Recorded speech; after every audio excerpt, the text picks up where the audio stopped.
Hi guys, I'm Sachinta and welcome to Simply Economics. First of all, let's define what economics is. Economics is the study of how society uses its limited resources. Now, it's not an advanced definition, however, it is important to know that we'll be dealing with things such as production, distribution, consumption, and a whole lot of other things in economics. However, in my videos, I'll be helping you all to prepare for A levels, especially to my friends who will be facing the local A level exam in the English medium because there's not much support for English medium students.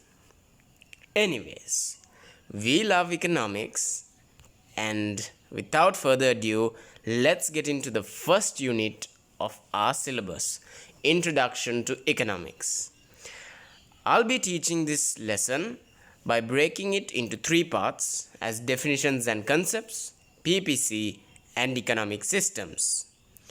So, first of all, you should know what you're studying about. Economics is a social science, my friends. Now, don't worry when I call it a science, because it's not a natural science like chemistry, for example. Nope. Why? Because economics research or theories can't be conducted or proved in laboratories. And economics only explore human behavior. And economics theories change with time and geography. Now, these are simple definitions, but important definitions. And they could ask it in the A level papers, it has been asked why economics is considered as a unique social science. Now, what's this? There are other social sciences such as political science and psychology. So, how does economics differ from these other social sciences? Why? Because we are limited only to physical human wants. Economics handles physical human wants in society. Trust me, my friend, there's a whole lot of physical human wants we will have to study about. However, in order to study this vast subject, we are going to classify it into parts. First classification is based on the component of the economy that we are going to study. If we are going to study the entire economy as whole, as one, we call these studies as macroeconomics. Now, for example, a problem that would affect the entire economy as a whole would be referred to as a macroeconomic problem. Okay, and a solution and a policy to get rid of these problems, macroeconomic objectives. All right, or macroeconomic policies. So things like that. But then we have microeconomics. So microeconomics is where we focus into smaller components of the economy in order to analyze them further. Now, for example, in macroeconomics, for example, we can talk about gross domestic production, the growth, economic growth. So that those are things that affect the entire economy. But in microeconomics, we will be talking about the household factor income, government expenditure, businesses and firms. All right, so individual focus is given in microeconomics. Then we come into a classification based on the objectivity and subjectivity of economic problems. Now here we get positive economics and normative economics. Positive economics, these are economic statements, are objective statements and based on facts.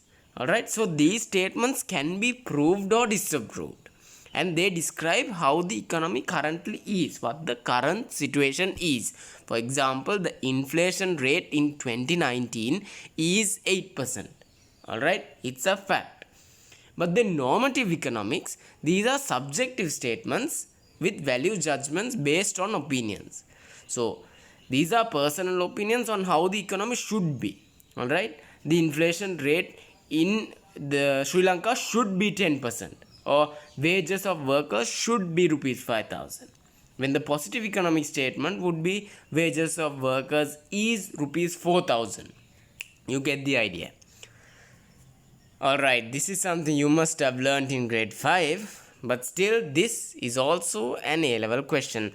So you guys can jot down these points because I'll be giving extremely simplified definitions. However, if you don't have these required words in your answers, you might not get your marks.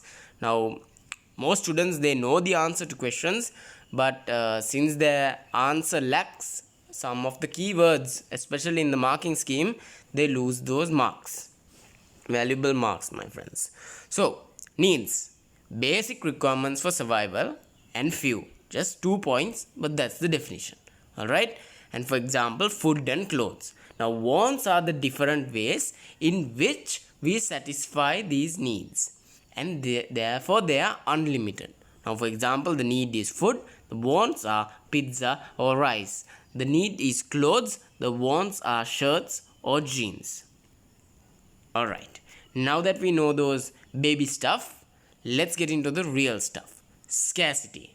This is the base of economics, and without understanding scarcity, you can't understand a single economic concept.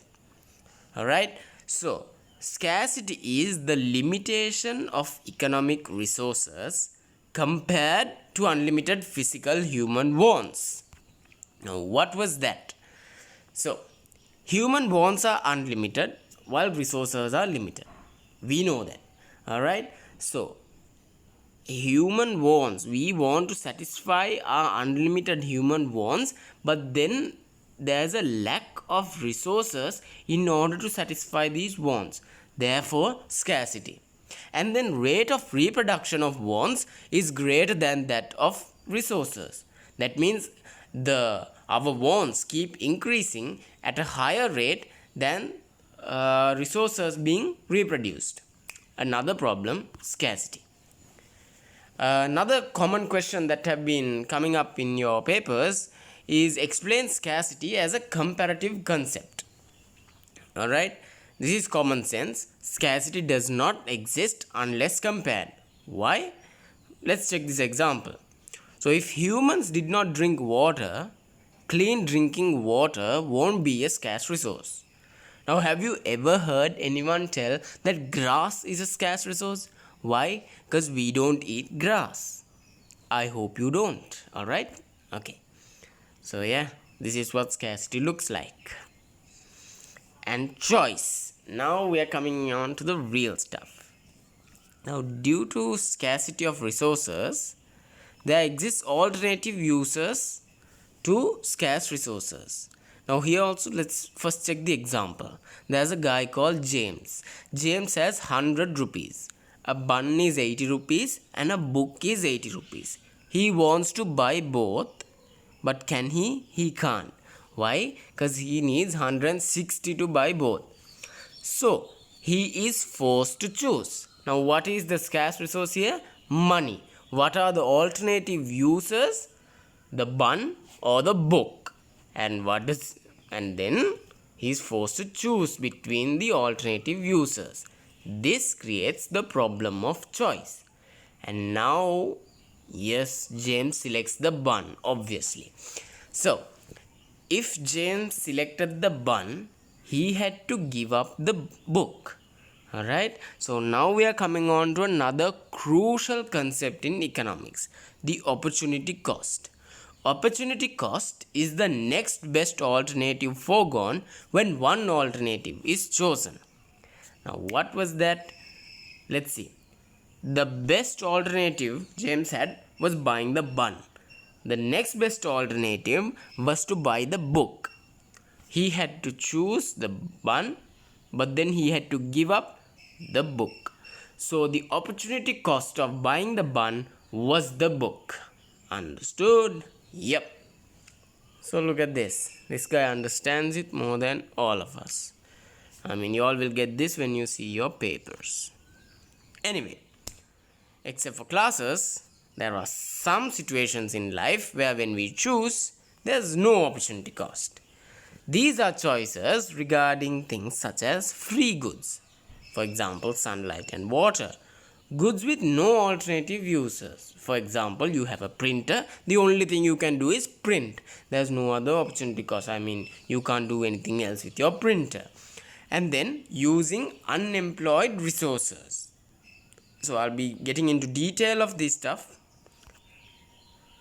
Free goods and economic goods. Simple stuff, but then A-level questions. You can, if you know the definition, you can get some marks and pass. Simple. So, free goods. Example, sunlight, air, I told you. Why? Because there's no opportunity cost in using it. Why? Because there's no price to it. Why? Because there's unlimited supply. It's everywhere. Right? And then economic goods are all the other goods. The clothes you're wearing, the book you have in your hand, or whatever. Every other thing. So they have an opportunity cost. They have a price. You have to buy it in the market. And they're scarce or limited in supply. Understood? So, now in this video, we dealt with some very basic economic definitions in Introduction to Economics.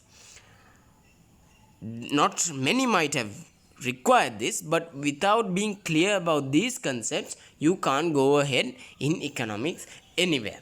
So, I hope you understood all these definitions and concepts so that you won't end up like this guy.